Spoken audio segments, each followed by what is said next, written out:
आवो सिख सतगुरु के प्यारे हो, गावो सच्ची बाणी,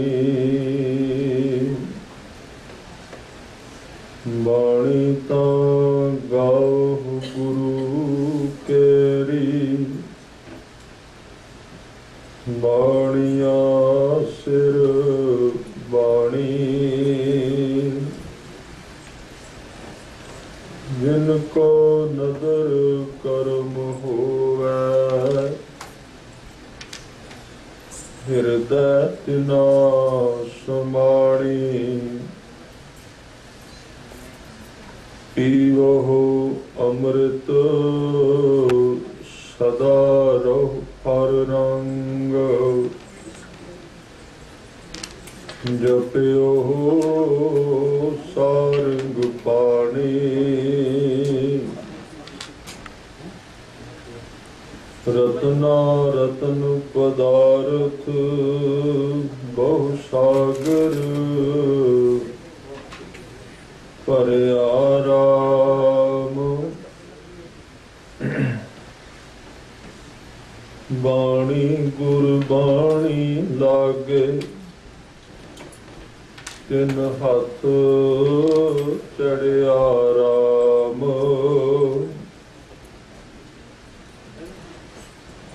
गुरबाणी लागे तिन हाथ चढ़िया, निर्मोलक रतन अपारा, हर हर नाम अतोलक पाया, तेरी भगत परे भंडारा, समुंद विरोध शरीर हम देखया, एक वस्त अनूप दिखाई, गुरु गोबिंद गोबिंद गुरु है, नानक भेद ना पाई, सो कहो टल गुर सेविय, अहनिस सहज सुभाई, दर्शन परसे गुरु कै, जन्म मरण दुख जा, होवै सिफत खसम दी, नूर अरसों पुरसों, खुद दिठे सच्चे पातशाह, मर जन्म जन्म दी, सजन सच्चा पातशाह, सिर शाहंदे, जिस पास बैठिया सोही है सबना दा, सज्जन सच्चा पातशाह, सिर शाहंदे, जिस पास बैठिया सोही है सबना दा, सतनाम वाहिगुरु साहिब जियो, सालोक महला पहला,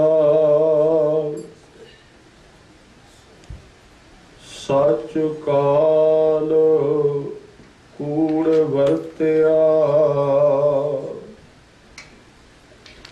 कल कालख बेताल,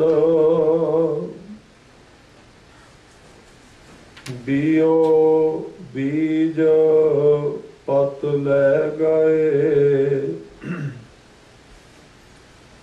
अब क्यों उगवै दाल, सच काल कूड़ वरत्या, कल कालख बेताल, बियो बीज पत ले गए, अब क्यों उगवै दाल। जे एक होए तां उगवै, रुति हूँ रुत होए। नानक पाहै बाहरा, कोरै रंग ना सोए। पै विच खुंब चढ़ाईऐ, शर्म पाहो तन होए।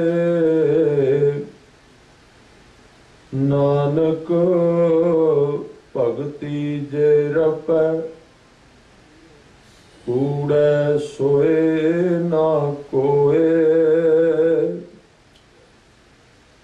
पै विच खुंब चढ़ाईऐ,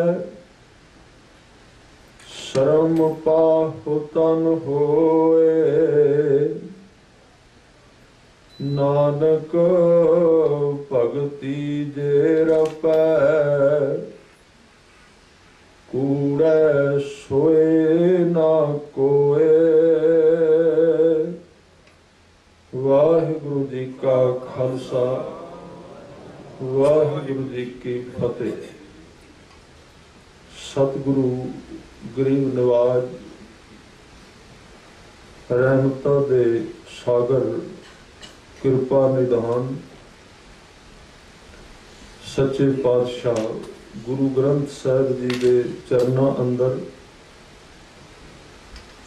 आप जी भावना श्रद्धा प्रेम नाल पहुंचे हो और हजूर दे लड़ीवार शब्द आप जी ने सरवण कीते हैं। गुरु नानक साहिब जी का यह श्लोक जिहदे विच सतगुरां ने किसी धार्मिक मनुख का एक सवाल उहदे जवाब विच इह श्लोक उचारण कीता है। वो सवाल है कि इस दुनिया अंदर बहुत सारे लोग धर्म नूं कमा रहे हैं, कुछ यतन भी कर रहे हैं, पर इस संसार के अंदर धर्म मनुख के जीवन विच पैदा क्यों नहीं हुंदा। वेखण विच शुरू तो हजारां की गिनती विच, लखां की गिनती विच और अरबां की गिनती विच धार्मिक मनुख इस धरती ते रहे ने, पर फिर इत्थे धर्म जिहड़ा है पैदा क्यों नहीं हुंदा, इहदा की कारण है। हजूर ने उहदे दो तीन कारण इस शब्द विच दसे। सतगुरु ने क्या उदाहरण दिती एक बीज दी। कहन लगे जे एक बीज नूं जो चणियां दा बीज है, छोलियां दा बीज है, उहदे दो टुकड़े करके दाल नूं बीजीए ते दाल किवें उगेगी, क्योंकि वो बीज टुट गया है, वो साबत तां रहा नहीं, उहदी दाल बन गई, यानी कि दो दाने हो गए, अद्धो अध हो गया। इत्थे उदाहरण उहदा जवाब दे रहे हैं, धर्म क्यों नहीं उगदा। धर्म का बूटा सारे लोग बेचते हैं, यतन भी आपां कर रहे हैं, उगदा क्यों नहीं। सतगुरां ने यह उदाहरण लई है कि जिवें एक दाना तां उगदा है जे वो साबत होवे। इहदी पहली शर्त है साबत होना। होर भी कई शर्तां आगे दसणगे, तां उगेगा, तां वो फलेगा। पहला तो वो साबत होना चाहिए है, उसकी दाल नहीं बनी होनी चाहिए। उस छोले के दाने की दाल कदी उगती नहीं। गुरु साहब कह रहे हैं कि धार्मिक बंदे का जिहड़ा मन है, जिन्ना चिर वो साबित नहीं हुंदा उन्ना चिर उहदे विच नाम नहीं उगेगा। साबित का मतलब है मन विच शंके का ना होना, मन दे विच ये ख्याल ना उठना भी जिहड़ा नाम या जिहड़ा गुरु के हुक्म दे उत्ते मैं तुर रहा वां, इहदे तुरन नाल मैनूं कुछ मिलेगा भी कि नहीं।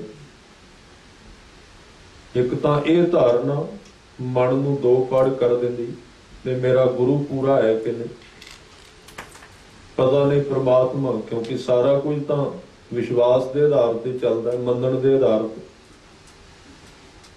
धर्म के मार्ग विच मिलदियां है उदाहरण, ऐसी गल नहीं कि परमात्मा की कोई उदाहरण नहीं है, पर उहदे उत्ते विश्वास करना बहुत औखा हुंदा है।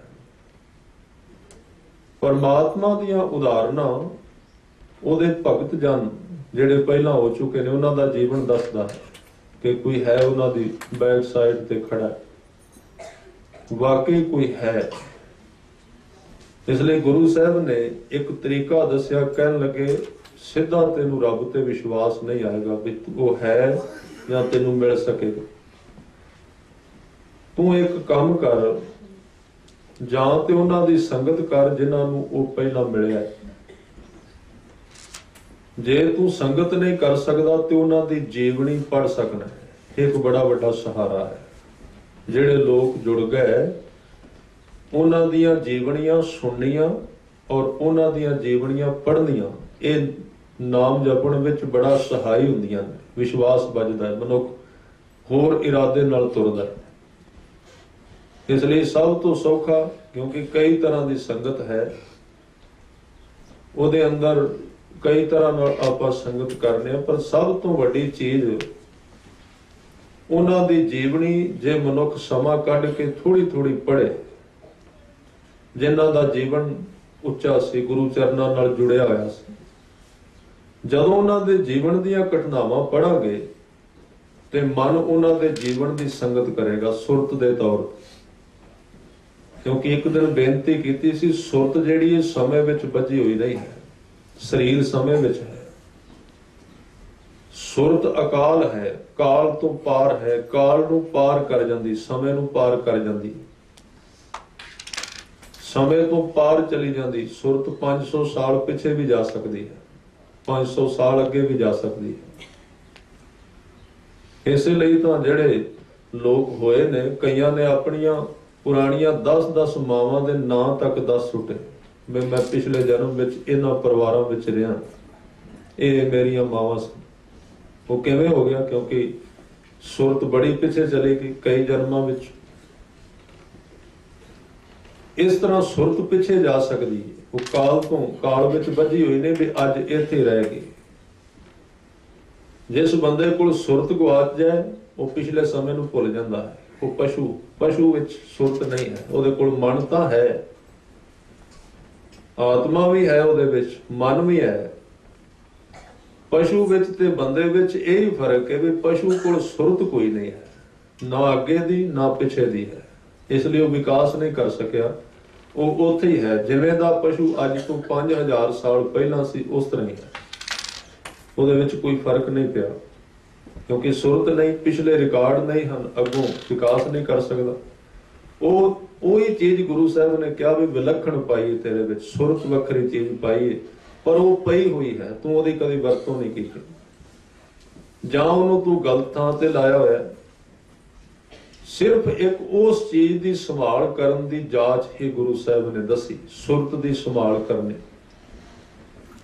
उस चीज नूं किसी थां वास्ते रब ने बनाया सी स्पैशल, वो सी शब्द विच लाउण वास्ते, पर हुण वो शब्द विच नहीं लगी, वो मकान विच, वो अपने शरीर विच, वो किसी पदार्थां दे एक एक विकार हर एक बंदे विच भारू हुंदा, सारियां विच कुदरती तौर ते शरीर दी बनतर है, पंजां विचों एक विकार ज्यादा प्रभावी रहिंदा जीवन विच, एक रस प्रभावी रहिंदा, खाण दा रस, वेखण दा, सुनन दा, इन्हां विचों एक ज्यादा रहेगा, थोड़े थोड़े दूसरे रहण।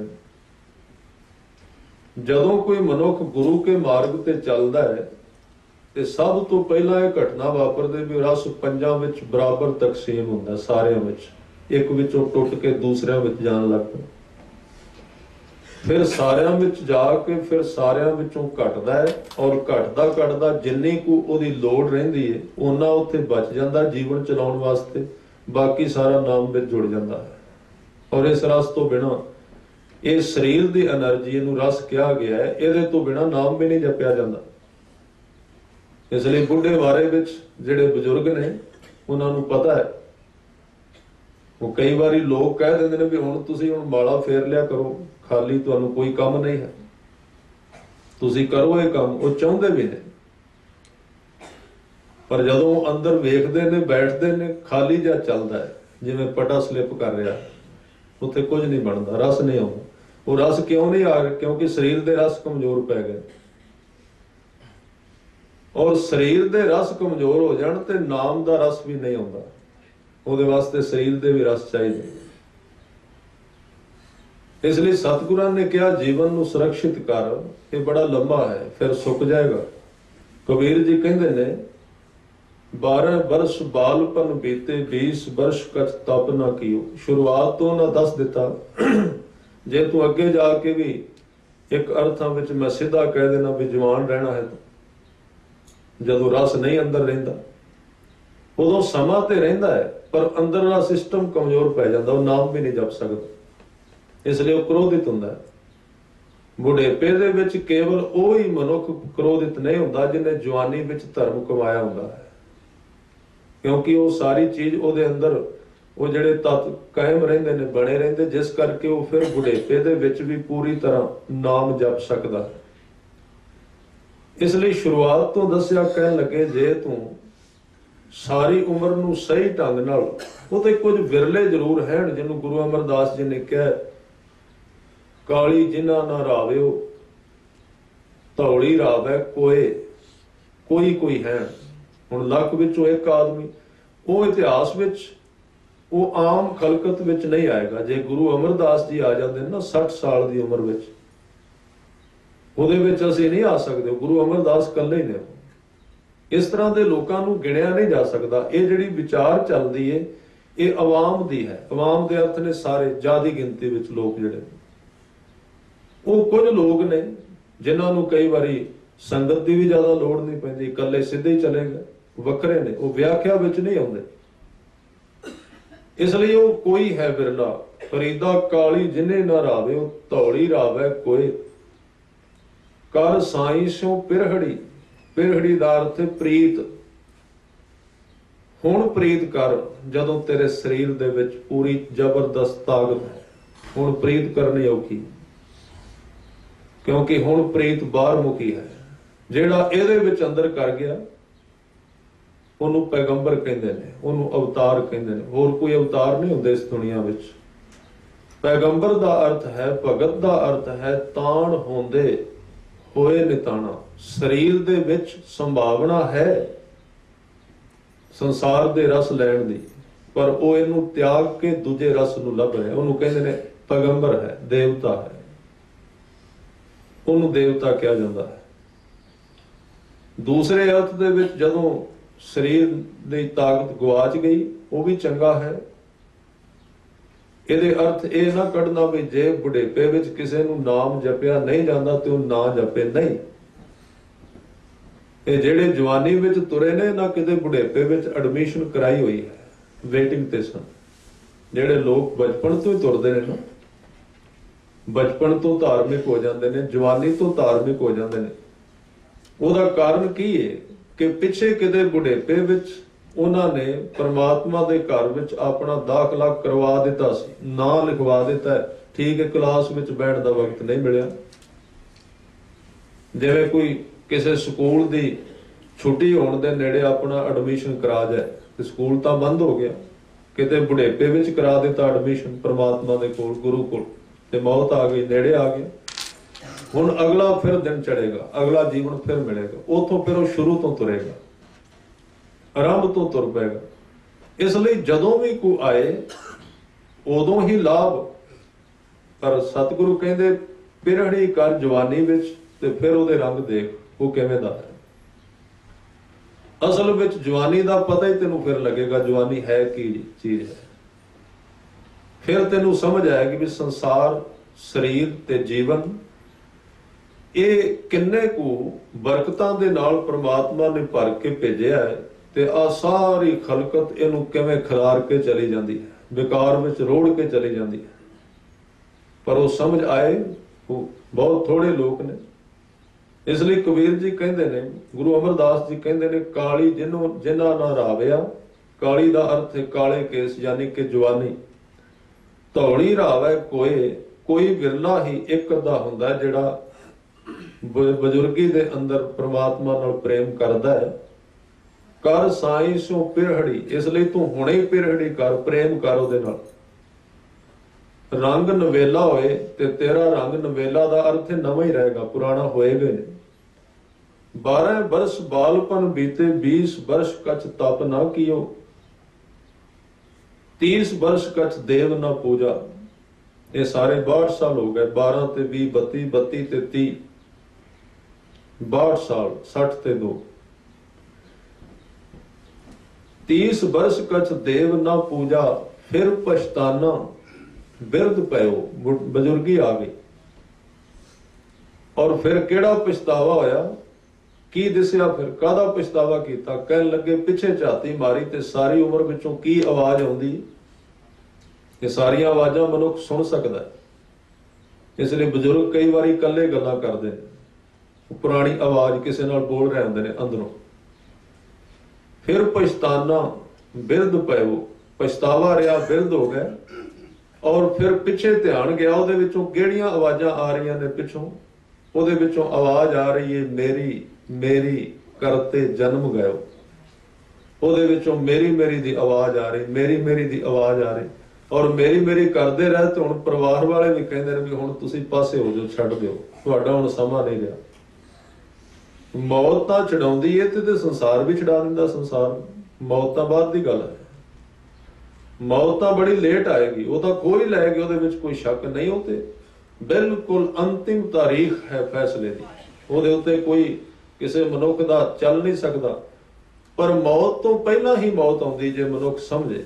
ਜਦੋਂ ਉਹਦਾ ਪਰਿਵਾਰ ਜਿਹਦੇ ਵਾਸਤੇ ਉਹ ਸਾਰੀ ਉਮਰ ਤੁਰਿਆ, ਉਹਨੂੰ ਕਹਿ ਦਿੰਦਾ ਵੀ ਹੁਣ ਤੁਹਾਡਾ ਵਕਤ ਵੀ ਆ ਗਿਆ, ਤੁਸੀਂ ਸਾਈਡ ਤੇ ਹੋ ਜਾਓ, ਅਸੀਂ ਆਪਣੇ ਢੰਗ ਨਾਲ ਜਿਉਣਾ ਹੈ, ਹੁਣ ਤੁਹਾਡਾ ਇੱਥੇ ਕੁਝ ਨਹੀਂ ਰਿਹਾ, ਤੁਸੀਂ ਅੱਗੇ ਚਲੇ ਜਾਓ।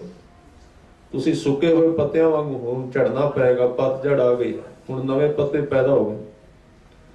ਇਸ ਲਈ ਉਸ ਪਿਛੋਕੜ ਦੇ ਵਿੱਚੋਂ ਪਛਤਾਵਾ ਕਾਹਦਾ। ਕਹਿਣ ਲੱਗੇ ਮੇਰੀ ਮੇਰੀ ਕਰਤੇ ਜਨਮ ਗਇਓ, ਸਾਇਰ ਸੋਖ।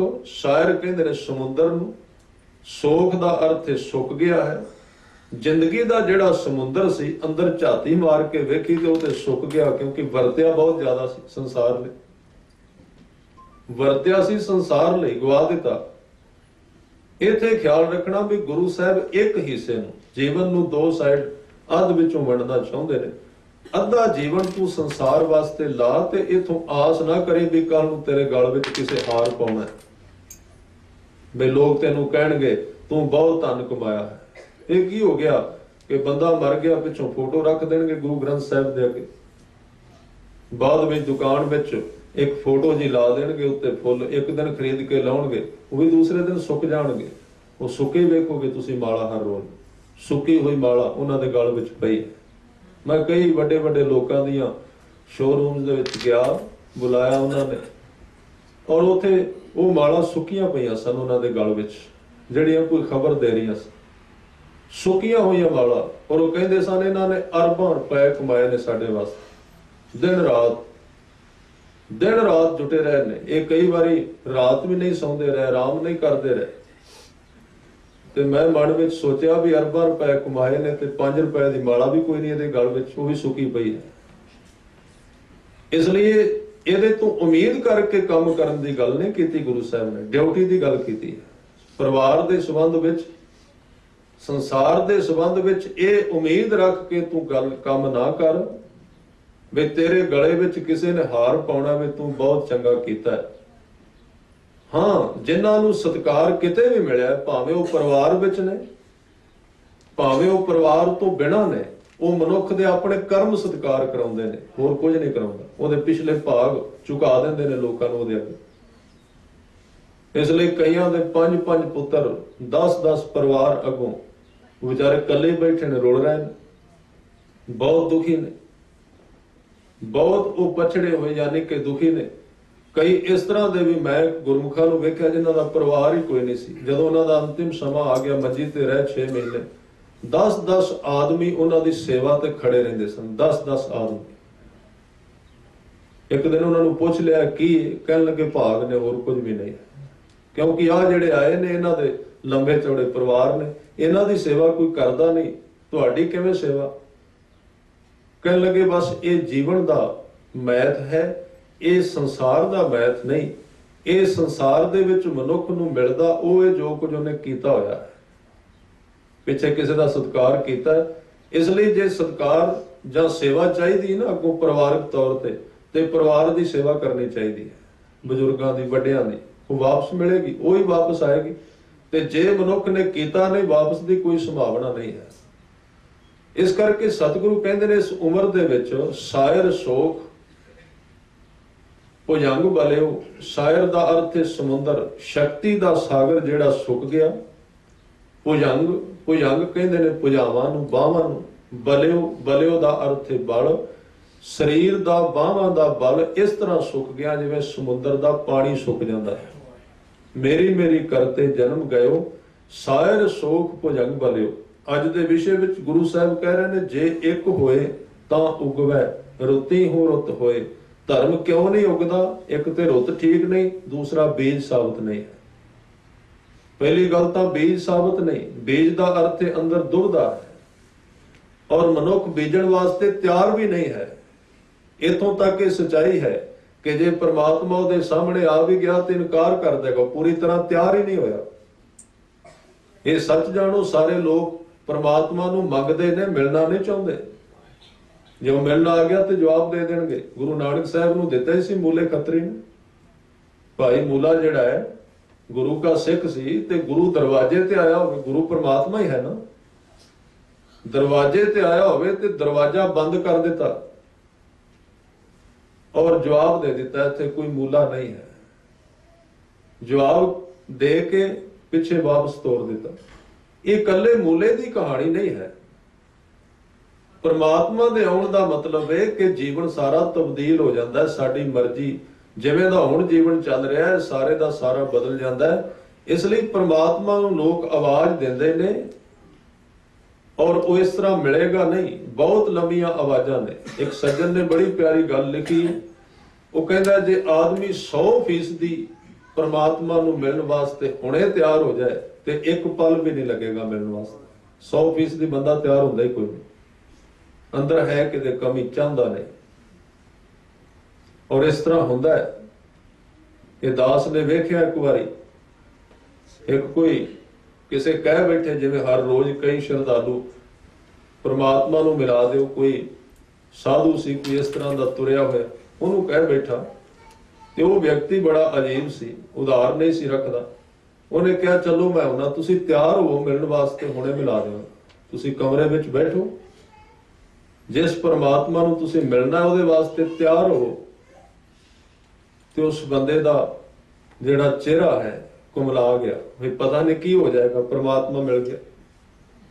ਉਹਨੇ ਕਿਹਾ ਕੀ ਹੋਵੇਗਾ? ਕਹਿਣ ਲੱਗੇ ਮੈਨੂੰ ਨਹੀਂ ਪਤਾ, ਮੈਂ ਮਿਲਾ ਦਿਆਂਗਾ ਤੇ ਇਹ ਤੂੰ ਦੇਖ, ਆਪਣੀ ਹਿੰਮਤ ਰੱਖ, ਮਿਲਣਾ ਚਾਹੁੰਦਾ ਕਿ ਨਹੀਂ? ਕਹਿਣ ਲੱਗਾ ਜੀ ਥੋੜਾ ਜਿਹਾ ਠਹਿਰ ਜੋ, ਵਿਸਾਖੀ ਆ ਲੈਂਦੇ ਹੋ, ਅਜੇ ਨਹੀਂ ਠੀਕ। ਇਸ ਲਈ ਇਹ ਤਿਆਰ ਹੀ ਨਹੀਂ ਹੈ ਮਨੁੱਖ, ਕਿਉਂਕਿ ਉਹਦੇ ਨਾਲ ਇਹ ਸਾਰਾ ਚੇਂਜ ਆਏਗਾ, ਇੱਕਦਮ ਤਬਦੀਲੀ ਆ ਜਾਏਗੀ, ਬਦਲ ਜਾਏਗਾ। ਇਸ ਤਰ੍ਹਾਂ ਦੇ ਖਿਆਲ, ਇਸ ਤਰ੍ਹਾਂ ਦਾ ਮਨ, ਇਸ ਤਰ੍ਹਾਂ ਦਾ ਜੀਵਨ, ਇਸ ਤਰ੍ਹਾਂ ਦੀ ਖੋਆ ਮੋਈ ਜਿਹੜੀ ਹੈ, ਈਰਖਾ, ਦਵੈਸ਼ ਔਰ ਪਦਾਰਥ ਦੇ ਪਿੱਛੇ ਦਿਨ ਰਾਤ ਦੌੜਨਾ ਇੱਕਦਮ ਟੁੱਟ ਜਾਏਗਾ। ਕਈ ਚੀਜ਼ਾਂ ਪੈਦਾ ਹੋ ਜਾਣਗੀਆਂ ਕਬੀਰ ਸਾਹਿਬ ਵਾਂਗੂ। ਲੋਕ ਖਿਲਾਫ ਵੀ ਹੋ ਜਾਣਗੇ, ਲੋਕ ਦੁਖੀ ਵੀ ਹੋ ਜਾਣਗੇ। ਜਦੋਂ ਤੁਸੀਂ ਸੁਖੀ ਹੋਵੋਗੇ, ਤੁਹਾਡੇ ਆਲੇ ਦੁਆਲੇ ਲੋਕ ਦੁਖੀ ਵੀ ਹੋਣਗੇ। ਜਬ ਹਮ ਏਕੋ ਏਕ ਕਰ ਜਾਣਿਆ, ਤਬ ਲੋਗੈ ਕਾਹੇ ਦੁੱਖ ਮਾਨਿਆ। ਕਬੀਰ ਜੀ ਨੇ ਕਿਹਾ ਹੈ ਵੀ ਮੈਂ ਹੈਰਾਨ ਹੋ ਗਿਆ ਵੀ ਜਿੱਦਣ ਮੈਂ ਸੁਖੀ ਹੋਇਆ ਤੇ ਲੋਕ ਦੁਖੀ ਹੋਣ ਲੱਗ ਪਏ। ਇਹ ਪੰਕਤੀ ਹੈ ਉਹਨਾਂ ਦੀ ਬਾਣੀ ਵਿੱਚ। ਜਿੱਦਣ ਮੈਨੂੰ ਉਹ ਮਿਲਿਆ ਤੇ ਮਹਾ ਸੁਖ ਦੀ ਪ੍ਰਾਪਤੀ ਹੋਈ, ਵੱਡਾ ਆਨੰਦ। ਉਹ ਕਹਿੰਦੇ ਪਰ ਇੱਕ ਮੈਂ ਹੈਰਾਨ ਹੋ ਗਿਆ ਬਈ ਆ ਮੇਰੇ ਆਲੇ ਦੁਆਲੇ ਜਿਹੜੇ ਲੋਕ ਨੇ ਇਹ ਬੜੇ ਦੁਖੀ ਹੋ ਗਏ, ਬੜੀ ਨਿੰਦਿਆ ਕੀਤੀ ਉਹਨਾਂ ਨੇ। ਕਬੀਰ ਜੀ ਨੂੰ ਪੁੱਛਿਆ ਵੀ ਇਹ ਦੁਖੀ ਕਿਉਂ ਹੋਏ? ਕਹਿਣ ਲੱਗੇ ਉਹੀ ਕਹਾਣੀ ਹੈ, ਜਿਵੇਂ ਇੱਕ ਬੰਦੇ ਦਾ ਕਾਰੋਬਾਰ ਵੱਧਦਾ ਹੈ ਤੇ ਦੂਜਾ ਦੁਖੀ ਹੋ ਜਾਂਦਾ ਵੀ ਇਹਦੀ ਜਾਇਦਾਦ ਵੱਧ ਕਿਉਂ ਰਹੀ ਹੈ। ਸੰਸਾਰ ਦਾ ਸੰਬੰਧ ਹੈ ਨਾ, ਸੰਸਾਰ ਦਾ ਸੁਭਾਅ ਹੈ। ਸੰਸਾਰ ਆਪਣੇ ਦੁੱਖ ਤੋਂ ਦੁਖੀ ਨਹੀਂ ਹੁੰਦਾ, ਖਿਆਲ ਰੱਖਣਾ। ਅਸੀਂ ਗਰੀਬੀ ਤੇ ਦੁੱਖ ਤੋਂ ਇਸ ਕਰਕੇ ਦੁਖੀ ਨਹੀਂ ਕਿ ਅਸੀਂ ਗਰੀਬ ਹਾਂ। ਗਰੀਬੀ ਦਾ ਦੁੱਖ ਸਾਨੂੰ, ਅਸੀਂ ਗਰੀਬ ਲੱਗਦੇ ਤਾਂ ਵਾਂ ਕਿ ਸਾਡੇ ਤੋਂ ਥੋੜਾ ਜਿਹਾ ਕੋਈ ਅਮੀਰ ਹੈ। ਜੇ ਉਹ ਅਮੀਰ ਨਾ ਹੋਵੇ ਫਿਰ ਅਸੀਂ ਗਰੀਬ ਨਹੀਂ ਹਾਂ। ਇਸ ਲਈ ਜੇ ਇਸ ਦੁਨੀਆ ਵਿੱਚ ਸਭ ਤੋਂ ਵੱਡੇ ਅਮੀਰ ਕੋਲ 100 ਰੁਪਇਆ ਹੋਵੇ ਤਾਂ ਫਿਰ ਸਾਰੇ ਲੋਕ ਅਮੀਰ ਹੋ ਜਾਣਗੇ, ਕਿਉਂਕਿ 100 ਸਾਰਿਆਂ ਕੋਲ ਹੀ। ਇਸ ਲਈ ਇਸ ਦੁਨੀਆ ਦੇ ਵਿੱਚ ਅਮੀਰੀ ਦਾ ਰਾਜ ਕੀ ਹੈ? ਦੂਸਰਿਆਂ ਤੋਂ ਥੋੜੇ ਜਿਹਾ ਉੱਚੇ ਹੋਣਾ, ਭਾਵੇਂ ਉਹ ਕਿੱਥੇ ਖੜਾ ਹੋਵੇ ਮਨੁੱਖ। ਕਬੀਰ ਸਾਹਿਬ ਨੇ ਸੰਸਾਰ ਦਾ ਸਿਧਾਂਤ ਦੱਸਿਆ ਹੈ, ਸੰਸਾਰ ਦਾ ਸੁੱਖ ਦੂਜਿਆਂ ਤੇ ਦੁੱਖ ਤੇ ਖੜਾ ਹੈ। ਜਦੋਂ ਸਾਰਾ ਸੰਸਾਰ ਸੁਖੀ ਹੁੰਦਾ ਹੈ ਉਦੋਂ ਮਨੁੱਖ ਆਪ ਦੁਖੀ ਹੁੰਦਾ ਹੈ, ਤੇ ਜੇ ਕੋਈ ਸਾਰੇ ਸੰਸਾਰ ਨੂੰ ਸੁਖੀ ਵੇਖਣਾ ਚਾਹੇ ਤੇ ਫਿਰ ਉਹ ਆਪ ਵੀ ਸੁਖੀ ਹੋ ਜਾਂਦਾ ਹੈ। ਇਸ ਲਈ ਉਹ ਕਹਿੰਦੇ ਨੇ ਜਬ ਹਮ ਏਕੋ ਏਕ ਕਰ ਜਾਣਿਆ, ਜਦੋਂ ਅਸੀਂ ਇੱਕ ਨੂੰ ਪਹਿਚਾਨ ਲਿਆ ਔਰ ਸੁਖ ਮਿਲਿਆ ਪਰ ਪਤਾ ਨਹੀਂ ਤਬ ਲੋਕਾਂ ਕਾਹੇ ਦੁੱਖ ਮਾਨਿਆ। ਇਹਨਾਂ ਆਲੇ ਦੁਆਲੇ ਵਾਲਿਆਂ ਨੇ ਕਿਉਂ ਮੇਰੀ ਨਿੰਦਿਆ ਕੀਤੀ? ਕਿਉਂਕਿ ਉਹਨਾਂ ਦੀ ਬੜੀ ਨਿੰਦਿਆ ਹੋਈ ਸੀ। ਉਹਦਾ ਕਾਰਨ ਕੀ ਸੀ? ਵੀ ਸਾਰਾ ਜੀਵਨ ਉਲਟਾ ਹੋ ਜਾਂਦਾ ਹੈ। ਉਹ ਖਹਿਣ ਲੱਗ ਪੈਂਦੀਆਂ ਨੇ ਚੀਜ਼ਾਂ ਸੰਸਾਰ ਦੇ ਨਾਲ, ਧਾਰਮਿਕ ਦੁਨੀਆ ਦੇ ਨਾਲ। ਸਮਾਜ ਦੇ ਵਿੱਚ ਜਿਹੜਾ ਪਖੰਡ ਹੁੰਦਾ ਹੈ, ਐਸਾ ਵਿਅਕਤੀ ਉਹਦੀ ਵਿਆਖਿਆ ਖੋਲ ਕੇ ਸਿੱਧੀ ਕਰ ਦੇਗਾ, ਇਸ ਲਈ ਲੋਕਾਂ ਨੂੰ ਚੁੱਭਦੀ ਹੈ। ਤਬ ਲੋਗੈ ਕਾਹੇ ਮਨ ਦੁਖ ਮਾਨਿਆ, ਹਮ ਅਪਤੈ ਆਪਣੀ ਪਤ ਖੋਈ, ਹਮਰੇ ਖੋਜ ਪਰੋ ਮਤ ਕੋਈ।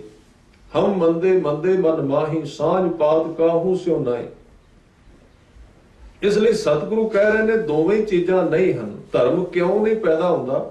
ਸਤਿਗੁਰੂ ਕਹਿੰਦੇ ਨਾ ਤੇ ਬੀਜ ਸਾਬਤ, ਯਾਨੀ ਕਿ ਤੂੰ ਫੈਸਲਾ ਹੀ ਨਹੀਂ ਕੀਤਾ। ਸਾਬਤ ਹੋਣ ਦਾ ਅਰਥ ਹੈ ਤੂੰ ਤਿਆਰ ਹੈ ਮਿਲਣ ਵਾਸਤੇ।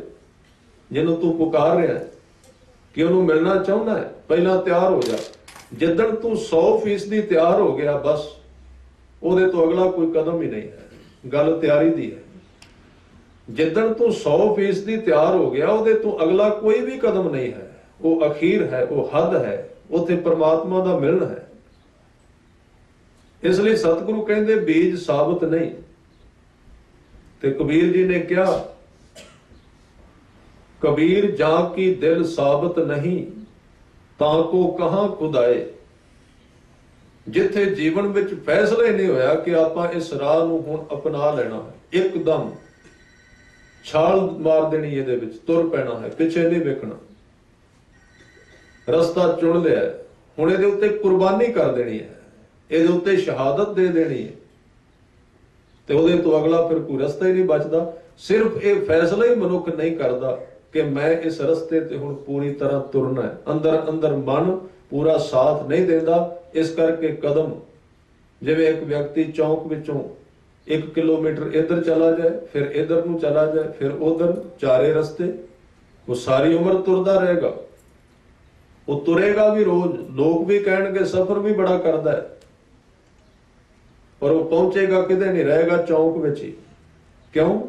ਉਹ ਚੌਵਾਂ ਰਸਤਿਆਂ ਤੇ ਤੁਰ ਰਿਹਾ। ਉਹਨੂੰ ਕੋਈ ਕਹੇ ਵੀ ਤੂੰ ਇੱਥੇ ਰਹਿਣਾ, ਤੁਰਦਾ ਵੀ ਰਹਿਣਾ, ਉਹਦਾ ਜਵਾਬ ਕੀ ਹੋਏਗਾ? ਉਹ ਕਹੇਗਾ ਮੈਂ ਜਾਣਾ ਹੀ ਨਹੀਂ ਚਾਹੁੰਦਾ ਕਿਸੇ, ਮੈਂ ਚੌਂਕ ਵਿੱਚ ਹੀ ਰਹਿਣਾ ਚਾਹੁੰਦਾ। ਸੰਸਾਰ ਦੇ ਵਿੱਚ ਮਨੁੱਖ ਧਾਰਮਿਕ ਦੁਨੀਆ 'ਚ ਤੁਰ ਰਿਹਾ, ਪਰ ਤੁਰ ਕੇ ਵਾਪਸ ਆ ਜਾਂਦਾ। ਜਿੰਨਾ ਕੁ ਤੁਰਦਾ ਉਹਨਾਂ ਵਾਪਸ, ਜਿੰਨਾ ਕਰਦਾ ਉਹਨਾਂ ਗਵਾ ਲੈਂਦਾ ਹੈ, ਜਿਤਨਾ ਬਣਦਾ ਉਹਨਾਂ ਨਸ਼ਟ ਹੋ ਜਾਂਦਾ ਹੈ। ਇਸ ਲਈ ਇਹ ਦੁਬਦਾ ਹੈ।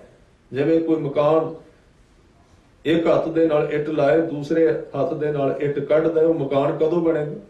ਹਾਂ, ਲੋਕ ਕਹਿਣਗੇ ਮਿਸਤਰੀ ਹਰ ਰੋਜ਼ ਲੱਗਾ ਹੈ, ਕੰਮ ਬਹੁਤ ਕਰ ਰਿਹਾ ਹੈ। ਧਾਰਮਿਕ ਕਰਮ ਸ਼ੁੱਧ ਨਹੀਂ ਹਨ। ਸਤਿਗੁਰੂ ਕਹਿੰਦੇ ਨੇ ਇਹ ਮਾਹੌਲ ਨਹੀਂ, ਰੁੱਤ ਹੈ ਨਹੀਂ, ਠੀਕ ਢੰਗ ਦੇ ਨਾਲ ਜੀਵਨ ਨਹੀਂ ਤੁਰ ਰਿਹਾ, ਜਿਸ ਕਰਕੇ ਨਾ ਤਾਂ ਰੁੱਤ ਹੈ। ਉਹ ਰੁੱਤ ਕਿਹੜੀ ਹੈ? ਗੁਰੂ ਸਾਹਿਬ ਨੇ ਕਿਹਾ ਜੇ ਤੂੰ ਰੁੱਤ ਨੂੰ ਦੇਖਣਾ ਤੇ ਦੇਖ ਹਰ ਕਾ ਨਾਮ ਧਿਆਏ ਕੈ, ਹੋ ਹਰਿਆ ਭਾਈ ਕਰਮ ਲਿਖੰਤੈ ਪਾਈਐ, ਇਹ ਰੁੱਤ ਸੁਹਾਈ। ਆ ਹੋਣੀ ਰੁੱਤ ਸੁਹਾਈ ਆ, ਜਿਹੜਾ ਤੇਰਾ ਮਨੁੱਖਾ ਸਰੀਰ ਹੈ। ਜੇ ਕਦੀ ਨਾਮ ਉਗਿਆ ਤੇ ਇਸੇ ਜੀਵਨ ਦੇ ਵਿੱਚ ਉਗ ਸਕਦਾ ਜਿੱਥੇ ਤੂੰ ਹੁਣ ਤੁਰ ਰਿਹਾ। ਇਹ ਸੋਚਣ ਦਾ ਵਿਸ਼ਾ ਨਹੀਂ ਹੈ, ਇਹ ਬੀਜਣ ਦਾ ਵਿਸ਼ਾ ਹੈ। ਤੂੰ ਤੇ ਹੱਥ ਵਿੱਚ ਬੀਜ ਲੈ ਕੇ ਖੇਤ ਦੇ ਗੇੜੇ ਕੱਢੀ ਜਾਣਾ, ਇਹਦੇ ਚੌਹਾਂ ਪਾਸੇ ਘੁੰਮ ਰਿਹਾ। ਔਰ ਇਸ ਤਰ੍ਹਾਂ ਕਦੀ ਇਹਦੇ ਵਿੱਚੋਂ ਜੀਵਨ ਵਿੱਚੋਂ ਧਰਮ ਦਾ ਬੀਜ ਨਹੀਂ ਉਗੇਗਾ। ਇਹਦੇ ਵਿੱਚ ਤੈਨੂੰ ਬੀਜ ਸਿੱਟਣਾ ਪਏਗਾ ਔਰ ਇਹ ਬੱਤਰ ਹੋਣਾ ਚਾਹੀਦਾ ਹੈ। ਇਹਦੇ ਵਿੱਚ ਤੈਨੂੰ ਬੀਜਣ ਦੀ ਜੁਗਤ ਵੀ ਹੋਣੀ ਚਾਹੀਦੀ, ਫਿਰ ਇਹਦੀ ਪਾਲਣਾ ਵੀ ਕਰਨੀ ਚਾਹੀਦੀ। ਕਿੰਨੀਆਂ ਚੀਜ਼ਾਂ ਮਿਲਣਗੀਆਂ ਤੇ ਫਿਰ ਉਹ ਫਸਲ ਸਿਰੇ ਤੇ ਜਾਏਗੀ। ਇਹ ਗੱਲ ਖਿਆਲ ਵਿੱਚ ਰੱਖਣਾ ਕਿ ਸਤਿਗੁਰੂ ਇੱਕ ਬਾਣੀ ਵਿੱਚ ਤੁਕ ਕਹਿੰਦੇ ਨੇ, ਭੱਟਾਂ ਨੇ ਸਵਈਆਂ ਦੇ ਵਿੱਚ ਕਿਹਾ ਹੈ, ਉਹ ਕਹਿੰਦੇ ਨੇ ਸਭ ਵਿਦ ਮਾਨਿਓ ਮਨ ਤਬ ਹੀ ਭਇਓ ਪ੍ਰਸੰਨ, ਰਾਜ ਜੋਗ ਤਖਤ ਦੀਨ ਗੁਰੂ ਰਾਮਦਾਸ। ਜਦੋਂ ਗੁਰੂ ਰਾਮਦਾਸ ਜੀ ਨੂੰ ਤਖਤ ਦਿੱਤਾ ਤੇ ਕਿਵੇਂ ਦਿੱਤਾ? ਉਹ ਤੁਕ ਬੜੀ ਪਿਆਰੀ ਹੈ ਕਿ ਗੁਰੂ ਅਮਰਦਾਸ ਜੀ ਦਾ ਸਭ ਵਿਦ ਮਾਨਿਓ ਮਨ। ਸਭ ਵਿਦ ਕਿਹੜੀ? ਵੀ ਕਈ ਤਰ੍ਹਾਂ ਦੇ ਨਾਲ, ਕਈ ਪਾਸਿਆਂ ਤੋਂ ਮਨ ਮੰਨਿਆ, ਕਈ ਚੀਜ਼ਾਂ ਵੇਖੀਆਂ, ਕਈ ਗੁਣ ਵੇਖੇ। ਬੱਤਰ ਵੀ ਸੀ, ਬੀਜ ਵੀ ਸੀ, ਖੇਤੀ ਵੀ ਸੀ, ਜ਼ਮੀਨ ਵੀ ਸੀ, ਉਹਦੀ ਮਿਹਨਤ ਵੀ ਬਹੁਤ ਸੀ। ਸਾਰੀਆਂ ਚੀਜ਼ਾਂ ਤੇ ਜਦੋਂ ਮਨ ਮੰਨ ਗਿਆ ਤੇ ਗੁਰੂ ਪ੍ਰਸੰਨ ਹੋ ਗਿਆ। ਬਸ ਗੁਰੂ ਦੀ ਖੁਸ਼ੀ, ਬਸ ਇਹ ਹੈ। ਕਰਮ ਮਨੁੱਖ ਨੂੰ ਪਾਰ ਨਹੀਂ ਲੈ ਕੇ ਜਾਂਦੇ, ਨਾ ਕੋਈ ਜਪ ਤਪ, ਨਾ ਕੋਈ ਪਾਠ, ਨਾ ਕੋਈ ਹੋਰ। ਹਾਂ, ਇਹ ਗੱਲਾਂ ਠੀਕ ਨੇ ਕਿ ਤੂੰ ਹਰ ਇੱਕ ਕਰਮ ਨੂੰ ਕਰ, ਸ਼ਾਇਦ ਪਤਾ ਨਹੀਂ ਕਿਹੜਾ ਕਰਮ ਉਹਦੀ ਖੁਸ਼ੀ ਦਾ ਕਾਰਨ ਬਣ ਜਾਏ। ਕਰਮ ਪਾਰ ਨਹੀਂ ਲੈ ਕੇ ਜਾਂਦਾ। ਕਰਮ ਸ਼ੁਭ ਕਰੇਗਾ ਮਨੁੱਖ ਤੇ ਗੁਰੂ ਦੀ ਨਜ਼ਰ ਵਿੱਚ ਆ ਕੇ ਕੋਈ ਪਤਾ ਨਹੀਂ ਕਿਹੜਾ ਕਰਮ ਗੁਰੂ ਦੀ ਦ੍ਰਿਸ਼ਟੀ ਵਿੱਚ ਚੰਗਾ ਦਿਸ ਪਿਆ ਉਹਨੂੰ। ਇੱਕ ਵਾਰੀ ਉਹਦਾ ਹਿਰਦਾ ਉਛਲ ਗਿਆ ਤੇ ਉਸ ਉਛਲੇ ਹੋਏ ਹਿਰਦੇ ਦੇ ਵਿੱਚ ਮਨੁੱਖ ਦੇ ਸਾਰੇ ਪਾਪ ਖਤਮ ਹੋ ਜਾਂਦੇ। ਉਹ ਸਮਾਂ ਖੁਸ਼ੀ ਦਾ ਹੈ, ਗੁਰੂ ਦੀ ਖੁਸ਼ੀ ਦਾ। ਇਸ ਲਈ ਤੁਸੀਂ ਜਾਣਦੇ ਹੋ ਕਿ ਵਿਦਿਆ ਦੇ ਸੰਬੰਧ ਵਿੱਚ ਵਿਦਿਆ ਪੜ੍ਹਨ ਦਾ ਮਾਮਲਾ ਨਹੀਂ ਹੈ। ਵਿਦਿਆ ਦੇ ਮਾਮਲੇ ਦਾ ਇੱਕ ਸੰਵਿਧਾਨ ਹੈ ਕਿ ਜਿਹੜੇ ਉਸਤਾਦ ਤੋਂ ਵਿਦਿਆ ਲਈ ਜਾ ਰਹੀ ਹੈ, ਜ਼ਰੂਰੀ ਨਹੀਂ ਉਹਦੇ ਵਿੱਚ ਕੋਈ ਜ਼ਿਆਦਾ ਅੱਖਰ ਪੜ ਜਾਏ। ਅਸੀਂ ਅੱਖਾਂ ਨਾਲੇ ਚੀਜ਼ਾਂ ਦੇਖੀਆਂ ਨੇ, ਕਈ ਇੰਨੇ ਵਿਦਿਆਰਥੀ ਪਰਫੈਕਟ ਪੜ੍ਹਨ ਦੇ ਵਿੱਚ ਵੀ ਕਮਾਲ, ਬੜੇ ਤੇਜ਼, ਉਹਨਾਂ ਨੇ ਕੁਝ ਨਹੀਂ ਛੱਡਿਆ ਪੜ੍ਹਨ ਤੋਂ, ਇਹਨਾਂ ਦਿਮਾਗ ਤੇਜ਼ ਸੀ। ਪੜ੍ਹ ਕੇ ਪੂਰੀ ਤਰ੍ਹਾਂ ਸਭ ਕੁਝ, ਪਰ ਉਹ ਜ਼ਿਆਦੀ ਵਿਦਿਆ ਅਹੰਕਾਰ ਦਾ ਕਾਰਨ ਬਣ ਗਈ ਤੇ ਉਹਨਾਂ ਨੇ ਸੋਚ ਲਿਆ ਵੀ ਹੁਣ ਤਾਂ ਅਸੀਂ ਪੜ੍ਹ ਕੇ ਅੱਗੇ ਚਲੇ ਗਏ, ਪਰ ਇਹ ਅਹੰਕਾਰ ਉਸਤਾਦ ਦੀ ਨਾ ਖੁਸ਼ੀ ਦਾ ਕਾਰਨ ਬਣ ਗਿਆ। ਵਿਦਿਆ ਜ਼ਰੂਰ ਲੈ ਲਈ, ਉਹਨੇ ਦੱਸ ਵੀ ਦਿੱਤਾ, ਅਰਥ ਵੀ ਆ ਗਏ, ਪਰ ਕਈ ਇਸ ਤਰ੍ਹਾਂ ਦੇ ਵਿਦਿਆਰਥੀ ਜਿਹੜੇ ਬਿਲਕੁਲ ਸਿੱਧੇ ਸਾਦੇ, ਜਿਨ੍ਹਾਂ ਨੂੰ ਆਉਂਦਾ ਘੱਟ ਸੀ, ਪਰ ਉਹਨਾਂ ਦਾ ਸੁਭਾਅ ਆਪਣੇ ਉਸਤਾਦ ਦੇ ਉੱਤੇ ਸਮਰਪਿਤ ਸੀ। ਤੇ ਕਿਸੇ ਦਿਨ ਪੜ੍ਹਦਿਆਂ ਇੱਕ ਦਿਨ ਉਸਤਾਦ ਦੀ ਖੁਸ਼ੀ ਆ ਗਈ ਉਹਦੇ ਉੱਤੇ ਵੀ ਆਦਮੀ, ਇਹ ਵਿਦਿਆਰਥੀ ਪੜ੍ਹਦਾ ਹੈ ਪਰ ਸਮਰਪਿਤ ਬੜਾ ਹੈ, ਭੋਲਾ ਭਲਾ ਹੈ, ਇਹਦੇ ਵਿੱਚ ਹੰਕਾਰ ਨਹੀਂ ਹੈ। ਉਹ ਪਰਮਾਤਮਾ ਦੀ ਦੇਣ ਹੈ। ਉਸਤਾਦ ਨੂੰ ਵੀ ਪਤਾ ਨਹੀਂ ਕਿ ਹੁਣ ਪਰਮਾਤਮਾ ਉਹਦੇ ਰਾਹੀਂ ਉਹਦੇ ਉੱਤੇ ਵਰਨਾ ਚਾਹੁੰਦਾ ਹੈ, ਉਹਦੇ ਤੇ ਕਿਰਪਾ ਕਰਨੀ ਚਾਹੁੰਦਾ ਹੈ। ਇੱਕ ਪਲ ਵਾਸਤੇ ਜੇ ਉਹਦਾ ਮਨ ਖੁਸ਼ੀ ਵਿੱਚ ਆ ਗਿਆ, ਰਹਿਮਤ ਵਿੱਚ ਆ ਗਿਆ, ਉਸ ਰਹਿਮਤ ਦੀ ਘੜੀ ਵਿੱਚ ਜੋ ਕੁਝ ਉਸਤਾਦ ਦੇ ਅੰਦਰ ਹੁੰਦਾ ਹੈ, ਕੁਦਰਤ ਸਾਰਾ ਕੁਝ ਉਸ ਵਿਦਿਆਰਥੀ ਵਿੱਚ ਫਿੱਟ ਕਰ ਦਿੰਦੀ ਹੈ। ਬਸ ਉਹ ਸਮਾਂ ਖੁਸ਼ੀ ਦਾ। ਇਹ ਤੇ ਗੁਰੂ ਤੇ ਸਿੱਖ ਦਾ ਜੀਵਨ ਹੈ। ਸਿੱਖ ਕਰਦਾ ਗਿਆ, ਇਹਦੇ ਅਰਥ ਨਹੀਂ ਕਿ ਉਹ ਸਾਰਾ ਕੁਝ ਬਿਲਕੁਲ ਸਹੀ ਕਰ ਗਿਆ ਤੇ ਹੁਣ ਗੁਰੂ ਉਹਦੇ ਤੇ ਜ਼ਰੂਰ ਖੁਸ਼ੀ ਕਰੇਗਾ, ਕੋਈ ਜ਼ਰੂਰੀ ਨਹੀਂ ਹੈ। ਇਹਨੂੰ ਕਿਹਾ ਗੁਰੂ ਸਾਹਿਬ ਨੇ ਕਿ ਦਾਤੀ ਸਾਹਿਬ ਸੰਧੀਆਂ ਕਿਆ ਚੱਲੈ ਤਿਸ ਨਾਲ, ਇੱਕ ਜਾ ਗੰਦੇ ਨਾ ਲਹਿਣ, ਇੱਕ ਨਾ ਸੁਤਿਆਂ ਦੇ ਉਠਾਲ। ਉਹ ਸੁਤਿਆਂ ਨੂੰ ਕਿਉਂ ਉਠਾਇਆ? ਕਿਉਂਕਿ ਉਹਨਾਂ ਦੇ ਵਿੱਚ ਨਿਰਹੰਕਾਰ ਸੀ, ਉਹਨਾਂ ਦੇ ਵਿੱਚ ਹਉਮੈ ਨਹੀਂ ਸੀ। ਜਿਹੜੇ ਕਰਮ ਕੀਤੇ ਉਹ ਖੁਸ਼ ਕਰਨ ਲਈ ਕੀਤੇ ਗਏ ਸਨ, ਔਰ ਨਾਲ ਇਹ ਭਾਵ ਬਣਿਆ ਰਿਹਾ ਕਿ ਮੈਂ ਵਿਦਿਆ ਨਹੀਂ ਇਕੱਲੀ ਲੈਣੀ, ਮੈਂ ਖੁਸ਼ੀ ਲੈਣੀ ਹੈ। ਮੈਂ ਇਸ ਢੰਗ ਦੇ ਨਾਲ ਇੰਨਾ ਵੱਡਾ ਭਗਤ ਨਹੀਂ ਬਣਨਾ, ਮੈਂ ਤੇ ਸਿਰਫ ਉਹਦੀ ਖੁਸ਼ੀ ਦਾ ਪਾਤਰ ਬਣਨਾ ਹੈ। ਤੇ ਇਹ ਵਿਸ਼ਾ ਮਨੁੱਖ ਨੂੰ ਅੱਗੇ ਲੈ ਕੇ ਚਲਾ ਗਿਆ। ਸਤਿਗੁਰਾਂ ਨੇ ਕਿਹਾ ਰੁੱਤ ਹੋਣੀ ਚਾਹੀਦੀ, ਕਰਮ ਲਿਖੰਤੈ ਪਾਈਐ ਇਹ ਰੁੱਤ ਸੁਹਾਈ। ਇਹ ਮਨੁੱਖਾ ਸਰੀਰ ਉਸ ਵਾਹਿਗੁਰੂ ਦਾ ਪ੍ਰੇਮ ਤੇ ਨਾਮ ਬੀਜਣ ਦੀ ਰੁੱਤ ਹੈ। ਵਣ ਤ੍ਰਿਣ ਤ੍ਰੇ ਭਵਨ ਮੌਲਿਆ। ਸਤਿਗੁਰੂ ਕਹਿੰਦੇ ਨੇ ਵੇਖ ਕਿੰਨੀ ਵਾਰੀ ਬਸੰਤ ਆਈ ਹੈ, ਕਿੰਨੀ ਵਾਰੀ ਰੁੱਖ ਹਰੇ ਹੋਏ ਨੇ, पर तेरे किन्ने साल बीत गए, तू हरा नहीं होया, तेरे विच परमात्मा दी याद ते प्रेम पैदा नहीं होया, तू उसी तरह अंदरों सुक्का होया। इस मन को बसंत की लगै ना सोए। इस मन दे कोल आए साल बसंत आउंदा पतझड़ तो बाद, पर सोए दा अर्थ है खबर। पर इस मन नूं कदी बसंत दी खबर नहीं हुई कि वेख कुदरत सारी खिड़ पई है, तू उसी तरह सड़िया है। इस मन को बसंत की लगै ना सोए, क्यों ए मन जलिया दूजै दोए। ए मन दुविधा विच सड़िया पिया वे मैनू इस बसंत की लोड़ ही नहीं है, इस करके वह सुखा रह गया। सतगुरु ने बसंत राग दे विच बहुत सारी कृपा की, खास करके राग जिहड़ा है माघी तो लैके यानी एक माघ तो लैके हरमंदर साहिब दे विच होले महल्ले वाले दिन तक गाया जाता ते जरूरी है गाउणा हर एक नूं। ये राग बहुत चंगे ढंग दे नाल और मनुख दे मन नूं प्रफुल्लित करता है। कईयां ने दे उत्ते प्रयोग भी कीते ने कि इस राग दे नाल रुखां दे विच पत्ते जल्दी निकलदे ने। जिस रुख दे कोल शायद रागी सिंह तुहानूं सुणाउणगे भी, ये तां सारिਆਂ ने सिੱਖਿਆ हुंदा, बड़ा जरूरी है। इस राग दे नाल पत्ते जिहड़े ने रुखां दे, उन्हां दे कोल इस राग नूं रखिया जाए, गाया जाए, भावें किसे ढंग नाल भी, ਉਹਦੇ पत्ते जल्दी निकलते हैं क्योंकि ये विच शक्ति है। तो जे रुखां दे पत्ते निकलते हैं स्पष्ट है मनुख दे मन दे भी जरूर निकलणगे, ਉਹਦੇ विच हरापन आएगा। पर कोई बीजे कुछ इस बसंत नूं कोई अपने उत्ते वेखे। कर्म लिखंता पाईऐ ये रुत सुहाई, वण तृण त्रे भवन मौलिया। वण दे अर्थ ने जंगल, त्रे भवन सारे रुख, सारे फुल खिड़े ने। मौलिया दा अर्थ है खिड़ पे ने। वण तृण त्रे भवन मौलिया, अमृत फल पाई, मिल साधु सुख उपजै, लथी सब छाई। छाई दा अर्थ है बर्फ ते कोरे दी जिहड़ी उत्ते शाही पई हुंदी है ना, वो खत्म हो गई। भाव जिहड़ी माया दी बर्फ सी वो हट गई ते परमात्मा दे प्रेम दी धुप दे नाल, गर्मी दे नाल मन हरा हो गया। मिल साधु सुख उपजै, लथी सब छाई, नानक सिमरै एक नाम, फिर बौड़ न ताई। पर ये रुत कदों आएगी? अगे क्या पंजे बदे महाबली, कर सच्चा ढोआ। किन्ने बदे आप नहीं, अगे दसणगे बंधन वाला कोई होर है, क्योंकि अपने तो नहीं बजदे। पंज विकार पंजे बदे महाबली, कर सच्चा ढोआ। अपने चरण जपायन विच दैव खड़ोवा। वो आप खड़ा होया कोल, आप करा रहा है। अपने चरण जपायन विच दैव खड़ोआ, रोग सोग सब मिट गए, नित नवा नरोआ। दिन रैण नाम ध्याए दा, फिर पाए ना मोआ, जिस ते उपजिया नानका सोई फिर हुआ। सतगुरु अज कह रहे ने ये बूटा क्यों नहीं उगदा, इहदा की कारण है? कह लगे सच काल कूड़ वरत्या। काल कहंदे ने, एक काल दे अर्थ ने समा, एक काल दे अर्थ ने जिहड़ा तुसीं अंग्रेजी विच काल कहंदे हो, एक काल सैल फोन दी, ये होर चीज है। एक काल दे अर्थ ने समा ते इस काल दे अर्थ ने काल पै जाना। जिवें सोका पै गया, ਉਹਨੂੰ ਕਹਿੰਦੇ ਨੇ ਕਾਲ ਪੈ ਗਿਆ। ਇੱਥੇ ਅਰਥ ਉਹ ਨੇ ਕਾਲ ਪੈ ਜਾਣਾ, ਕਮੀ ਆ ਜਾਣੀ, ਘਾਟਾ ਪੈ ਜਾਣਾ, ਉਹਨੂੰ ਕਹਿੰਦੇ ਨੇ ਕਾਲ ਪੈਣਾ। ਗੁਰੂ ਸਾਹਿਬ ਕਹਿੰਦੇ ਨੇ ਕਿ ਜਿਨੇ ਸਵਾਲ ਕੀਤਾ ਵੀ ਨਾਮ ਕਿਉਂ ਨੇ ਜੀਵਨ ਵਿੱਚ ਸਾਡੇ ਅਸਰ ਕਰਦਾ, ਸਾਹਿਬ ਕਹਿੰਦੇ ਨੇ ਸੱਚ ਕਾਲ, क्योंकि संसार दे विच सच दा काल पै गया है, यानी कि सच घट गया है।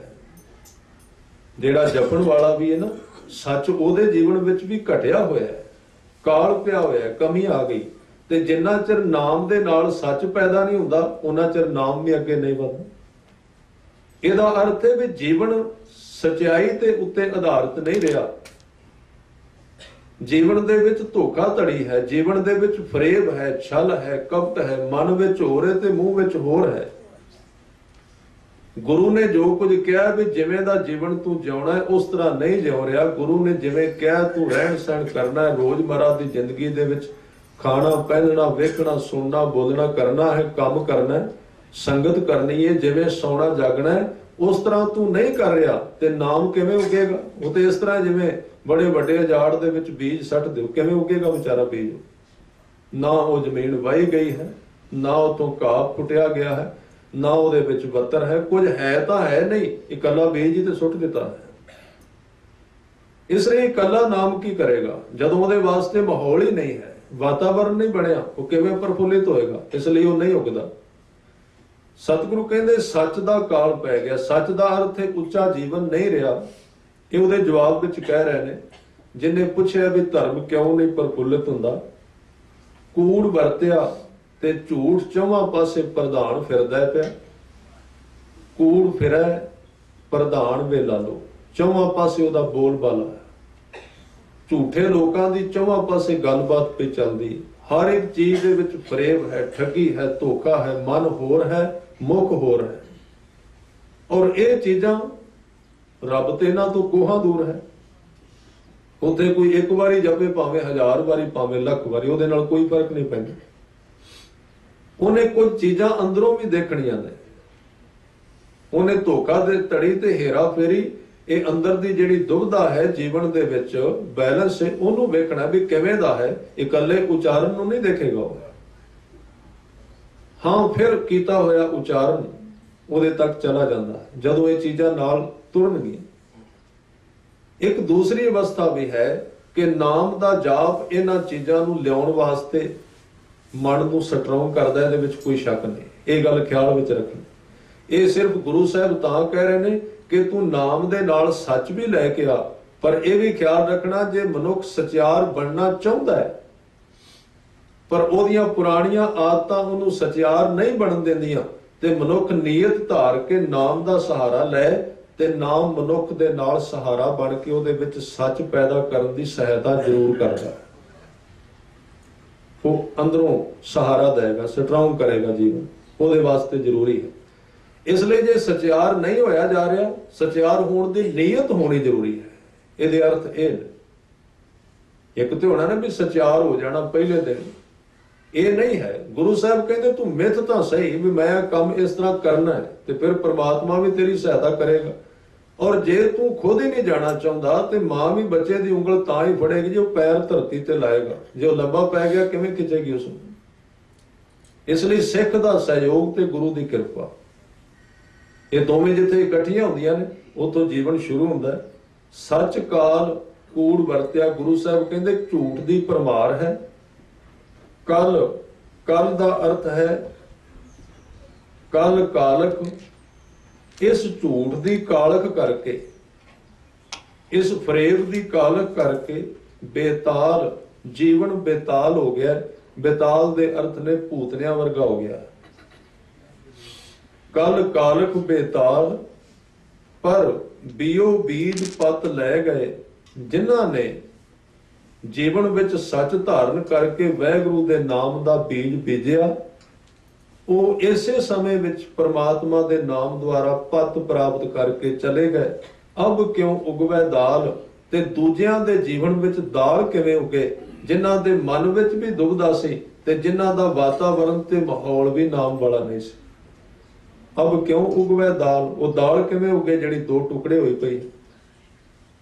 जे एक होए पहला ते उहनूं एक कर। एक दा अर्थ तू नीयत धारण कर भी मैं काम करना है। ये ठीक है पहले दिन कोई पहुंचेगा नहीं, पर नीयत धारण कर, मन दे विच ये फिक्स कर कि मैं इस थां ते पहुंचना है। वो पहुंचना ना पहुंचना अगली गल है, वो गुरु दे हत्थ विच, पर मनुख तैयार तां है। जे एक होए तां उगवै, फिर किसी ना किसी दिन जरूर उगेगा। और दूसरा रुती हूं रुत होए, रुतां दे विचों श्रेष्ठ रुत होवे तां उगेगा। रुत दा इत्थे अर्थ है माहौल। किस माहौल विच तू धर्म कमा रहा है, बाहरला माहौल की है। नाम ते अंदर दी घटना है ना, जिवें पिछे बेनती कीती सी कि दुध सारियां चीजां इकट्ठियां हो जाण, जिन्हों गुरु साहब कहंदे भांडा धोए बैर स्तूप देवो तो दूधे को जावो। सारियां चीजां आ जाण, दुध भी होवे, लस्सी भी लाई जाए, सारा कुछ कर लईए, पर जिन्ना चिर ओनू ठीक तापमान नहीं ना मिलदा जिहदे विच ओने जमना है। इत्थे रुत दा अर्थ है तापमान।